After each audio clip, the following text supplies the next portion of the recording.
la soberanía de Dios, hermanos. Bueno, hermanos, vamos a buscar en el Evangelio según Juan, capítulo 3, verso 27. Aquí ya iniciamos con esto, hermanos. Dice así la palabra del Señor. Respondió Juan y dijo: no puede el hombre recibir nada si no le fuese dado del cielo.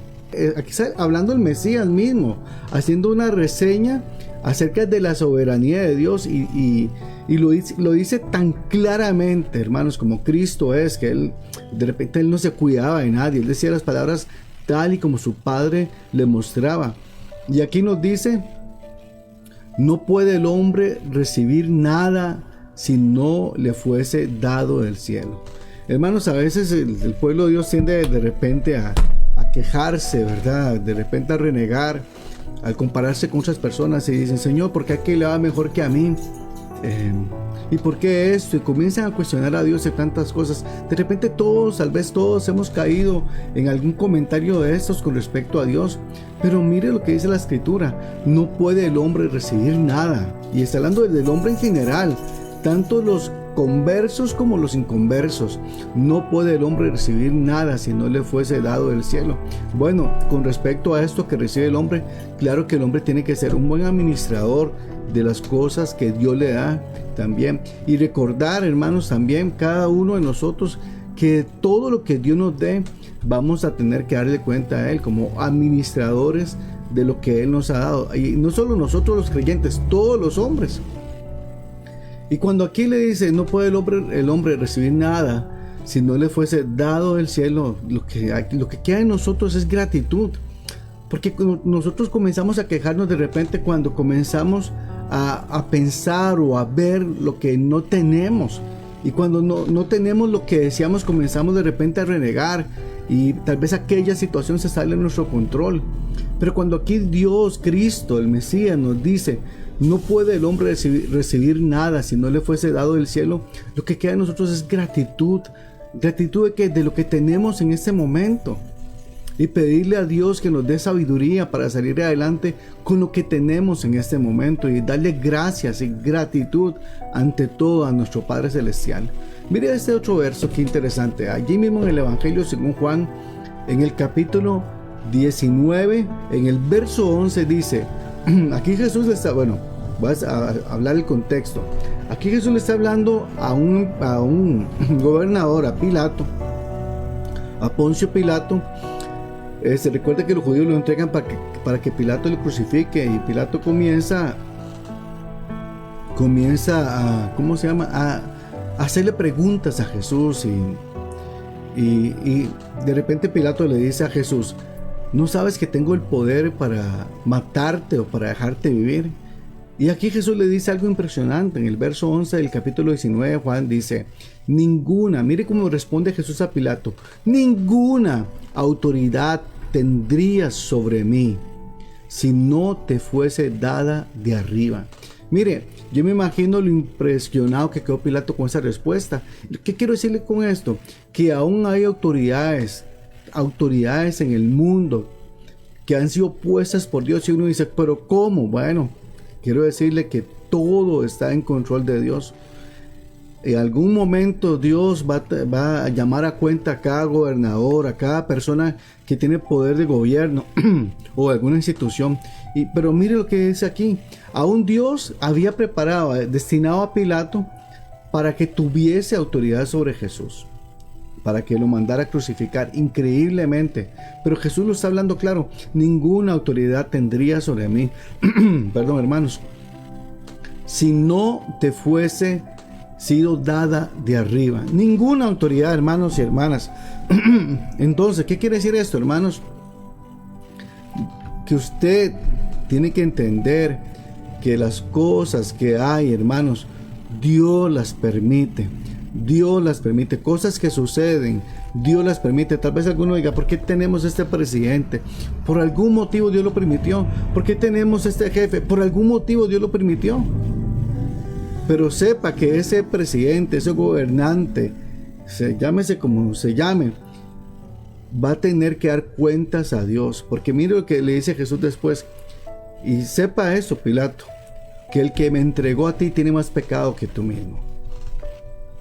Entonces, hermanos, aquí vemos la soberanía de Dios. Dios permite que Pilato llegue a ese puesto para un momento específico y Jesús le dice, Pilato hace alarde de la autoridad, el poder que él tiene. Jesús le dice, ninguna autoridad tendría sobre mí si no te fuese dado de arriba. Esto es, hermanos, comprender la soberanía de Dios. La soberanía de Dios, hermanos, era un tema central en las congregaciones de los siglos pasados. Llámese 1900 para atrás. Allí era central ese tema. Hoy en día, hermanos, esta es una palabra casi desconocida y por ende poco relevante en el cristianismo posmoderno. El entendimiento de esta palabra es el que causará en usted un asombro reverente. Bueno, y comenzaré, hermanos, diciendo que la soberanía de Dios es absoluta y es irresistible. Y esto lo voy a mostrar. Vamos a textos claves con respecto a este tema. Vamos a ir al libro a la carta de Pablo a los Efesios, en el capítulo 1, versos 4 al 5, y allí vamos a leer ese texto y usted va a ver todavía más claramente, tener un entendimiento mejor acerca de la soberanía de Dios. Bueno, soberanía de Dios se trata, hermanos, que Él está en control de todo. Dice aquí Efesios 1 del 4 al 5, dice, Dios nos escogió en Cristo antes de la fundación del mundo, para que fuésemos santos y sin mancha delante de Él, en amor, habiéndonos predestinado para ser adoptados hijos suyos por medio de Jesucristo. Escuche lo que dice, de acuerdo con la decisión propia de su voluntad. Mira, aquí está tan claro la soberanía de Dios. Dice, Dios nos escogió en Cristo, ¿cuándo? Antes de la fundación del mundo. Dice la otra parte, dice, habiéndonos predestinado. Predestinado quiere decir, nos puso un destino, nos fijó un destino para esta salvación, claro. Y dice, ser adoptados hijos suyos por medio de Cristo Jesús, de acuerdo con la decisión propia, o el consejo propio de su voluntad. Hermano y hermana, Dios es soberano en el ejercicio de su gracia, ya que la gracia es un favor inmerecido. Y lo mismo sucede con la misericordia, ya que la misericordia se basa en no darle a la persona el castigo que ésta merece. Ahora bien, también es necesario comprender lo siguiente: Dios no nos debe a ninguno de nosotros ni gracia ni misericordia. Nosotros no podemos, hermanos, ni debemos demandar nada de Dios. La verdad es que nosotros somos, hermanos, merecedores únicamente, hermanos, de su gracia.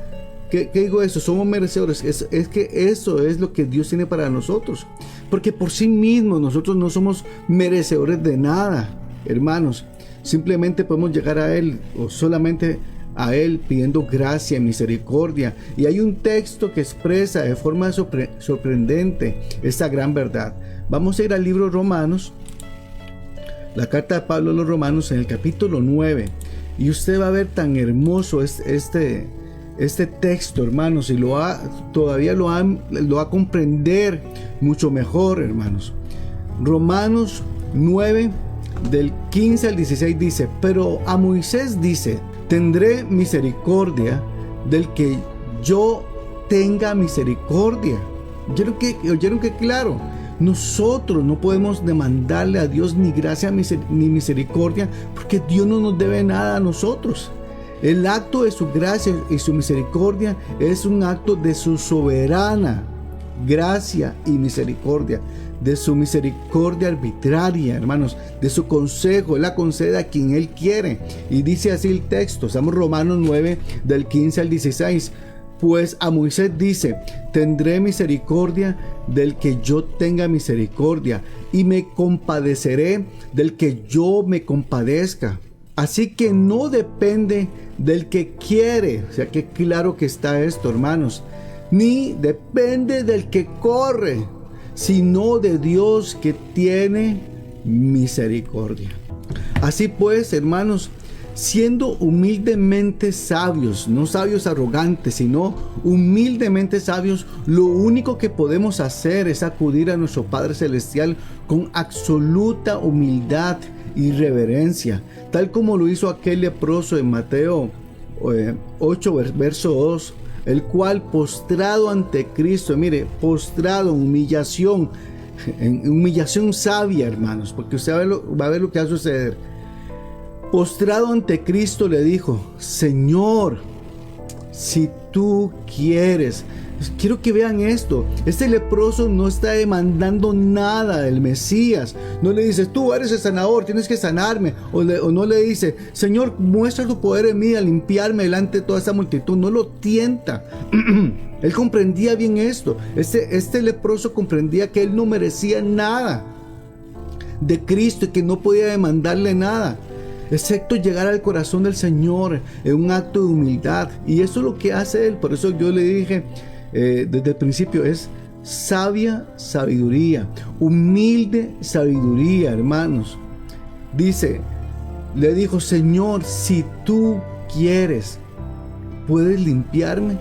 Así es como tenemos que llegar a Dios. Mire, en el cristianismo posmoderno que estamos viviendo hoy, a usted puede que le digan: usted tiene que acercarse a Dios como el hijo, el rey, como el hijo de Dios, y decirle: Dios, y casi que Dios se convierte en el empleado de nosotros o en el mandadero de nosotros y le damos órdenes a Dios. Dios mío, qué equivocado está gran parte del cristianismo posmoderno que se está viviendo en nuestros días. Dios mío, mire aquí lo que el Mesías nos enseña de este hombre: si quieres, puedes limpiarme. Esa es la actitud con que tenemos que llegar al Señor, no exigiéndole nada, ni exigiéndole prosperidad, ni exigiéndole bienes, ni exigiéndole nada. Es: Señor, me rindo a tu voluntad.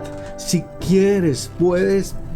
Y comienza usted a decirle su petición, o venir a Cristo, hermano y hermana, como aquel hijo pródigo que le dijo a su padre en Lucas 15, en el Evangelio de Lucas, según Lucas 15, 21, cuando le dijo aquel hijo pródigo: Padre, he pecado contra el cielo y contra ti, y ya no merezco ser llamado tu hijo. Mire, hermanos, como él se acerca a su padre, reconociendo que no merecemos nada y no podemos exigirle.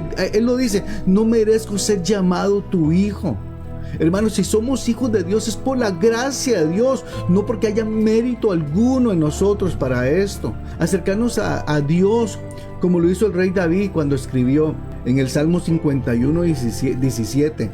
Dice: al corazón contrito, o sea, al corazón quebrantado y humillado, no despreciarás tú, oh Dios. ¿Qué le parece, hermanos? Acercarnos a Dios de esta forma, acercarnos a Dios con un corazón quebrantado y humillado, y dice que Dios no va a despreciarnos. ¿Quiere usted recibir gracia y misericordia de parte de Dios?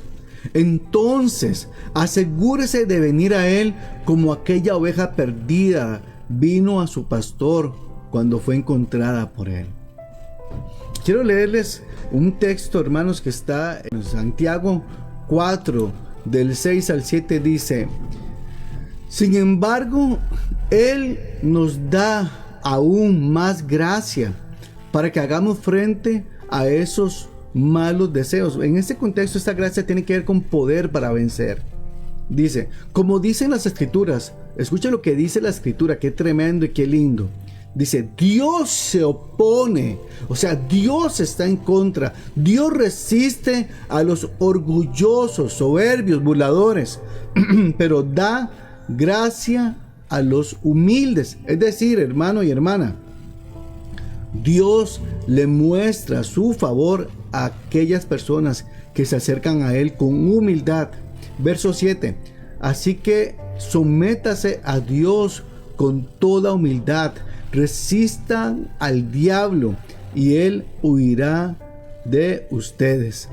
Mi hermano y hermana, Todo lo que usted recibe de Dios, recuérdelo de este momento en adelante.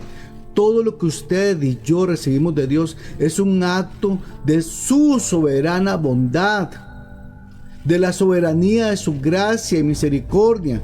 No depende de nuestras propias obras, o sea, no depende de lo que usted y yo hagamos. Aunque esas obras sean dignas de aplausos por los hombres, esas obras que usted hace para el Señor y para la comunidad. Mire lo que dice, y para aclarar todavía más esto que dije, lo que dice el Salmo 115. Salmo 115, verso 1, dice: no a nosotros, oh Jehová, no a nosotros. Tú eres el que mereces toda la alabanza, debido a tu amor invariable y a tu fidelidad. La Reina Valera, que usted tal vez tenga, dice: no a nosotros, oh Señor, sino a tu nombre da la gloria por tu misericordia y por tu bondad. Bueno, hermanos, así pues, cuando venga el Señor, a su Dios, a su Padre Celestial, hágalo confiado, escuche, únicamente en los méritos de Cristo Jesús, es decir, en lo que Él hizo por usted en la cruz de Calvario, en lo que en su soberano amor hizo por usted en ese sacrificio, en aquella cruz, para que así actúe en usted toda gratitud, entendiendo que todo lo que usted recibe viene de parte de Dios. Mire lo que dice el siguiente texto en el libro del profeta Oseas, capítulo 14.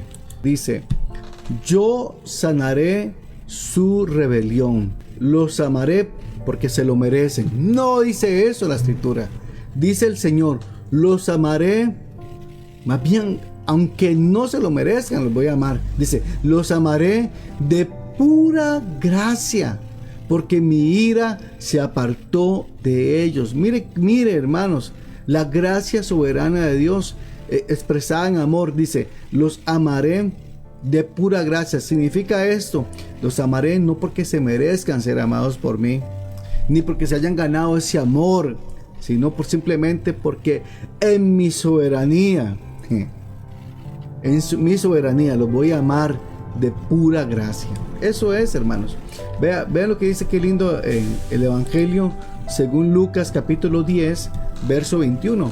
Y es una historia súper conocida, se los voy a leer a ustedes. Dice: en aquella misma hora, Jesús se regocijó en el Espíritu y dijo: yo te alabo, oh Padre, Señor del cielo y de la tierra, porque escondiste estas cosas de los sabios y entendidos, o sea, de los que conocían la Torá, sí, el Tanaj, sí, todos lo que llamamos hoy los teólogos y tantas cosas. Bueno, dice aquí: y las has revelado, dice, a los niños. Las has revelado a los niños. Y dice, vea la soberanía de Dios. Sí, Padre, porque así quisiste, porque así te agradó. Mire, hermanos, Dios revelándole a tal vez gente que no ha sido preparada en teología ni en un instituto bíblico, revelándole profundidades de las escrituras. Qué lindo, ¿verdad? Y bueno, en esa soberanía de Dios tenemos que entender que Dios está en control de todo, hermanos. Aunque usted piense que las cosas se salieron de control, como suele suceder cuando vemos esta sociedad o cuando atravesamos una situación, pero quiero decirle, Dios está en control de todo. En el Salmo 22, verso 28, dice: porque de Jehová es el reino, y Él regirá las naciones. O sea, Dios está en control de las naciones.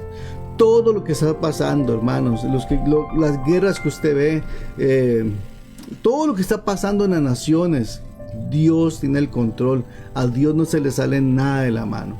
Mire, Salmo 76, 6 dice: a tu reprensión, oh Dios de Jacob, el carro y el caballo fueron entorpecidos. Mire, Dios permite cosas, hermanos. Usted puede pedirle a Dios cuando alguien se levanta contra usted, Dios entorpece sus planes. Usted puede pedírselo a Dios. Dios entorpece el consejo de esta persona.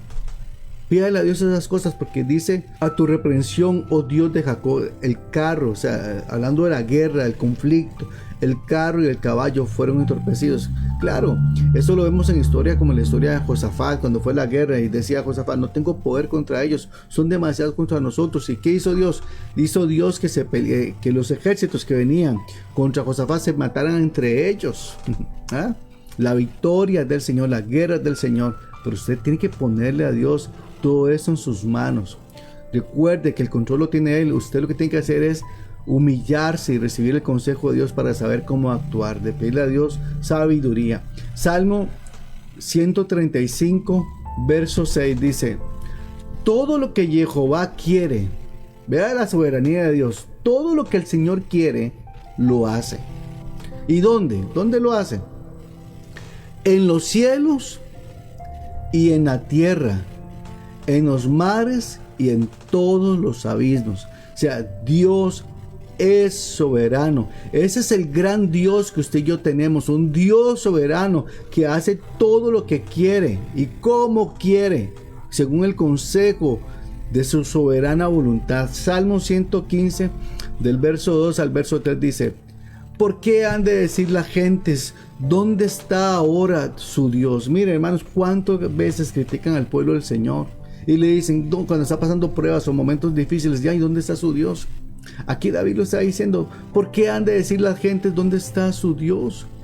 Mire lo que dice el verso 3: nuestro Dios está en los cielos, todo lo que quiso ha hecho. Por eso, hermanos, tenemos que comprender que nada se sale de la mano de Dios, y más tratándose de sus hijos. Dios es soberano en toda la creación y en toda situación, en toda circunstancia, en todo problema, en toda lucha, en toda guerra. Dios es soberano. Y Dios, cuando usted clama a Dios, Dios, ¿por qué han de decir la gente, dónde está mi Dios? Acuérdese lo que dice el texto: mi Dios está en los cielos, todo lo que quiso Él ha hecho. Si Dios lo permite es por algo. Si Dios lo permite es por algo. Mire, me acuerdo yo que leí una vez en la escritura que cuando Absalón se rebeló contra David y David iba huyendo, en el camino de esa huida sale un hombre al encuentro de David a tratarlo mal, a decirle: Dios se quitó el reino y te humilló, y comenzó a injuriarlo, a decirle groserías. Imagínense la prueba que está pasando David. El mismo hijo se rebeló contra él, Absalón se rebela contra él, él está huyendo. Imagínense el dolor de la traición, que es su propio hijo. Y llega, no sé si fue el general de guerra David, que le dice que David quiere que lo mate. Y David dice: no, déjelo que me trate así. Si él me trata así es porque Dios se lo permite. Qué tremendo eso, ¿eh? Hermanos, cuando alguien lo trate mal, trate de sostenerse, trate de no reaccionar así. Piense. Muchas veces Dios lo permite. Mire, Daniel, vamos a ir al libro del profeta Daniel.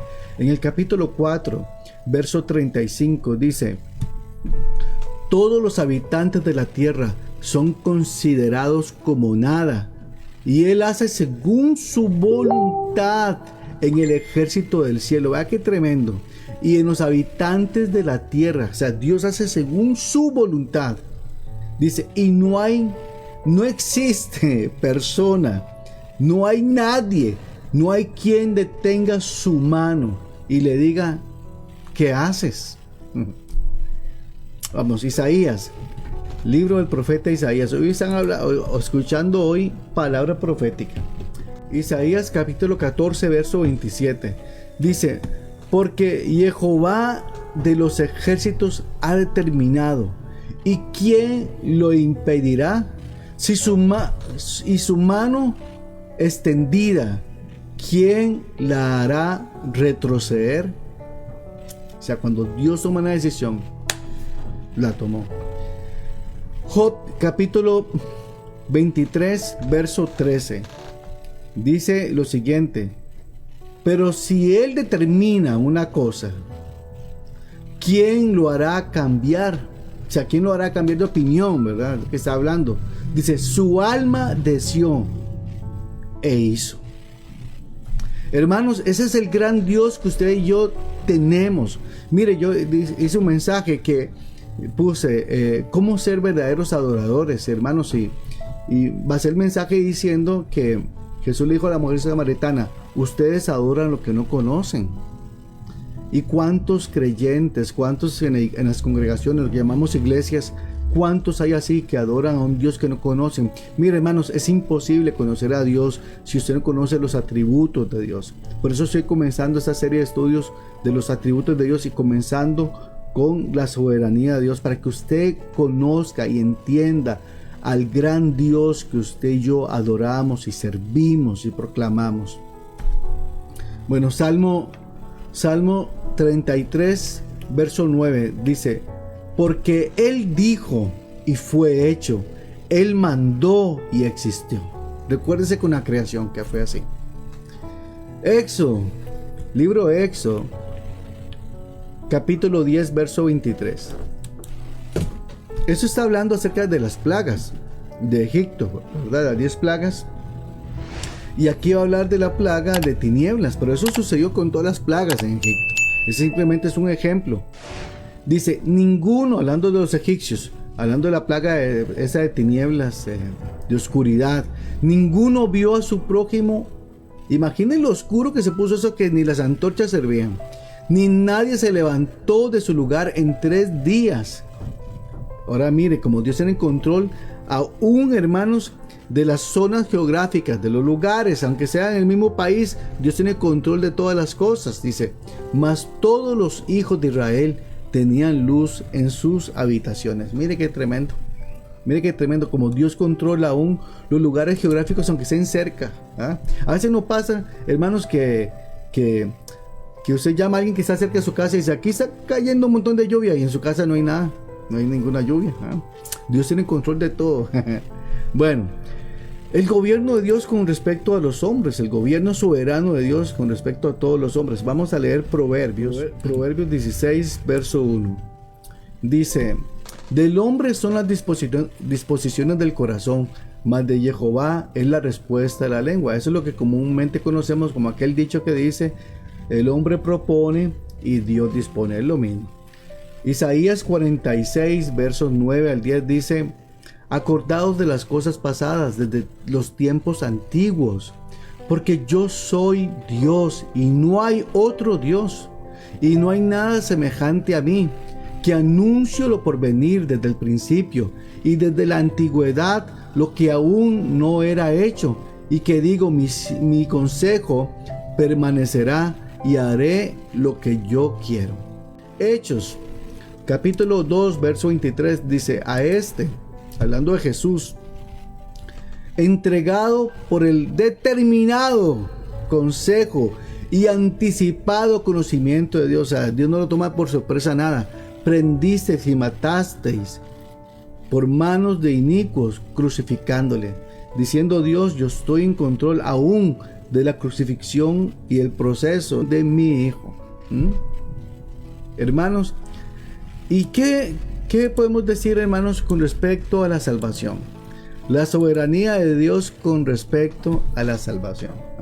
Mire lo que dice la carta de Pablo a los romanos. Vamos a leer aquí en el capítulo 9, versos 17 al 18. Dice: porque la escritura dice Faraón. Mire qué tremendo ese texto, hermanos, porque mucha gente se ha preguntado y ve esto con asombro, pero ahora que usted está entendiendo, y vuelvo a decirlo, ahora que usted está comprendiendo mejor esto, ya puede, hermanos, tener un mejor entendimiento acerca del texto que vamos a leer. Romanos 9, 17 al 18 dice: porque la escritura dice de Faraón, o sea, con respecto al Faraón, hablando de Egipto, ¿verdad? Cuando el pueblo de Israel fue liberado de Egipto, dice: para esto mismo te levanté. ¿Se acuerda con Pilato? Ninguna autoridad tendría sobre mí si no te hubiese sido dada del cielo. ¿Qué está pasando aquí? Para esto mismo te levanté. Dios levanta a Faraón para mostrar en ti mi poder, y que mi nombre sea anunciado por toda la tierra. Así Dios tiene misericordia del que quiere, y el que quiere endurece. Ahora bien, hermanos, mis hermanos y hermanas, ¿Qué puede decir el hombre ante tal revelación, ante tal realidad, ante tan radical afirmación? ¿Qué puede decir cada uno de nosotros? Escuchen la respuesta. Está en el verso, ahí mismo, Romanos 9, versos 19 al 23, dice: alguno podrá decir, entonces, ¿por qué Dios nos culpa? O sea, ¿por qué nos culpa? ¿Por qué me culpa si soy así? Como decimos más de uno, Dios me hizo así. ¿Por qué? Porque ¿quién puede resistir su voluntad? O sea, ¿qué puedo hacer yo ante esa soberanía de Dios? Pero antes que nada, dice el verso 20, oh hombre, ¿quién eres tú para pedirle cuentas a Dios? Dirá la vasija al alfarero, ¿por qué me has hecho así?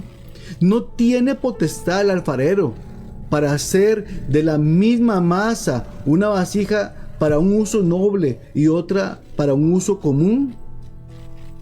¿Y qué si Dios, queriendo mostrar su ira y dar a conocer su poder, soportó con mucha paciencia las vasijas de ira preparadas para la destrucción, a fin de dar a conocer también, escuche qué lindo, las riquezas de su gloria en vasos de misericordia que Él ha preparado de antemano en su sabiduría, de antemano para la gloria?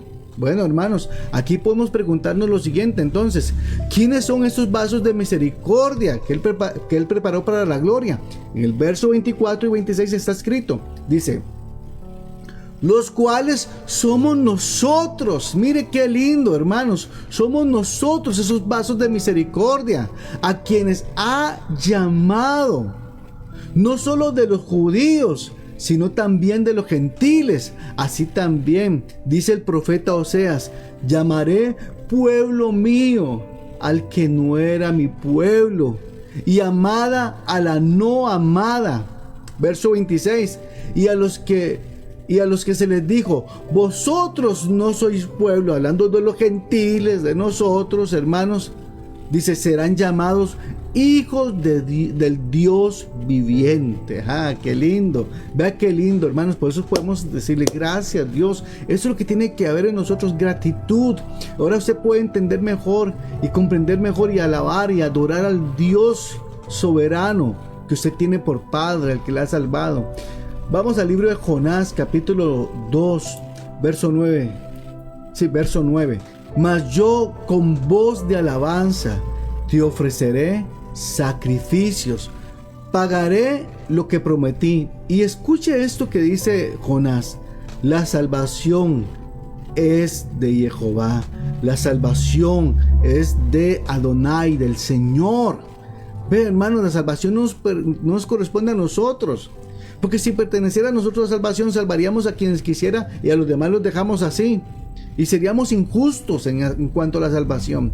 Pero Dios es perfecto. Dios salva a quien Él quiere y sabe por qué lo hace, hermanos. La salvación le pertenece a nuestro Dios. Mire, cuando lleguemos al cielo, espero que todos lleguemos a la presencia del Señor, nos vamos a llevar muchas sorpresas, porque muchos de los que pensamos que no iban a llegar al cielo, nos los vamos a topar allí. Y tal vez muchos de los que pensamos que iban a estar allí, no van a estar allí. La salvación le pertenece al Señor. Por eso uno no puede juzgar quién se condena y quién se salva. No puede hacerlo. Aunque uno diga, no, hombre, ese tan malo. Hermanos, claro, únicamente el que rechaza a Cristo Jesús, ya sabemos que no hay forma de salvación. Sabemos que no hay forma de salvarse. El que rechaza a Cristo, el que rechaza a Dios, no hay forma de salvación para un ateo. No lo hay, hermanos, porque no cree. Dice, esa condenación, que la luz vino al mundo y los hombres amaron más las tinieblas que la luz, porque sus obras eran malas por cuanto no creyeron. Bueno, pero cuando un ateo se arrepiente, hay salvación para ese ateo. Hechos capítulo 13, verso 48. Los gentiles, oyendo esto, se regocijaban y glorificaban la palabra del Señor, y creyeron todos. Escucha la soberanía salvadora de Dios. Y creyeron todos los que estaban ordenados para vida eterna. ¿Qué le parece ese pasaje? ¿Quiénes creyeron? Los que estaban ordenados para vida eterna. Esa es La soberanía de Dios, hermanos, con respecto a la salvación, creyeron todos los que estaban ordenados para vida eterna. Hechos 16:14.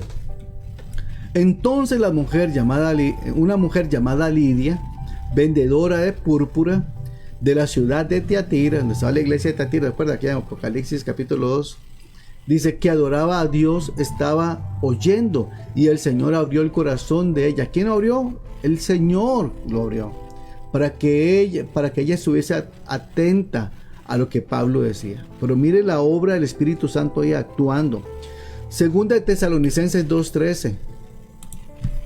Pero nosotros debemos, dice, dar siempre. ¿Cuándo? Siempre. ¿Cuándo, hermano y hermana? Siempre, a pesar de cualquier situación.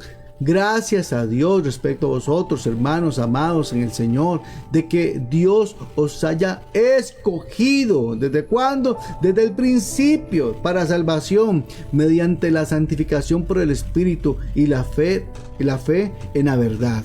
Mire, hermanos, tan claro está allí. Nos escogió ¿desde cuándo? Desde el principio. Efesios 1:11.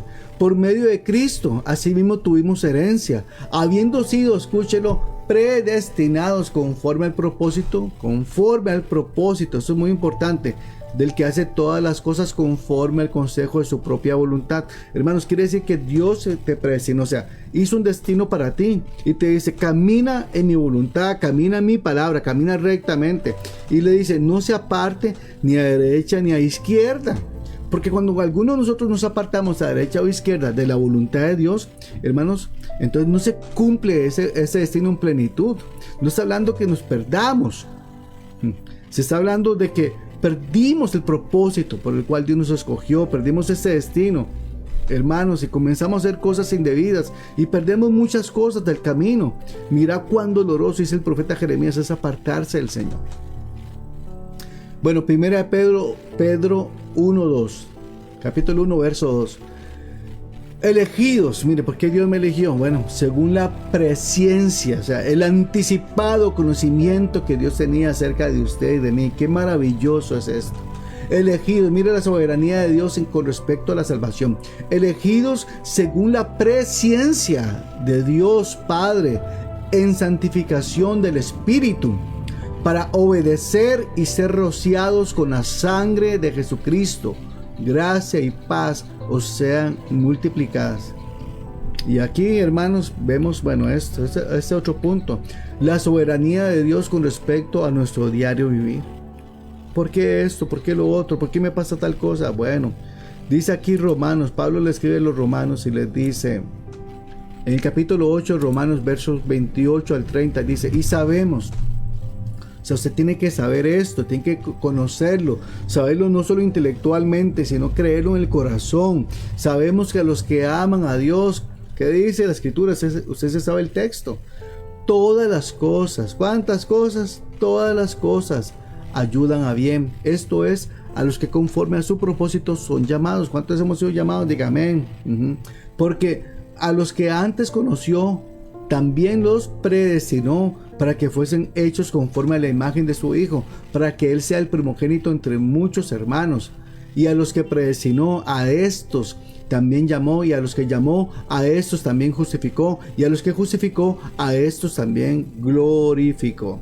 Y hermanos, si hemos comprendido este mensaje, deberíamos tener nuestros rostros llenos, hermanos, de asombro reverente, como wow, qué tremendo esto, y las manos levantadas, hermanos, en gratitud al Señor, sabiendo que solo entregados a Él podemos descansar en esa paz perfecta y regocijarnos en medio de las pruebas. Por eso podemos entender lo que Pablo dijo, tened por sumo gozo cuando se hallen en diversas pruebas, porque Pablo entendía la soberanía de Dios.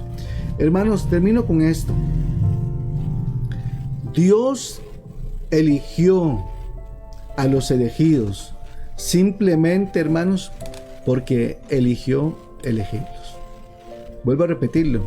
Dios eligió a los elegidos simplemente porque Él eligió elegirlos. Esa es la soberanía de Dios, hermanos. Es algo muy breve, hermanos, porque este es un tema sumamente amplio, pero espero, hermanos, en Cristo Jesús, que hasta aquí Dios le haya enseñado mucho, y comprender y adorar al Dios soberano. Comparta este video, hermanos, compártalo con personas. Yo creo que todo el cristianismo necesita escuchar este tipo de mensajes, así que compártalo. Que el Señor, mi hermano y hermana, te bendiga y te guarde. Que el Señor haga resplandecer su rostro sobre ti y tenga de ti misericordia. Que el Señor alce sobre ti su rostro y te conceda paz. Hermanos, Dios me los bendiga a todos. Nos vemos en el próximo video que grabemos acerca de los atributos del Señor.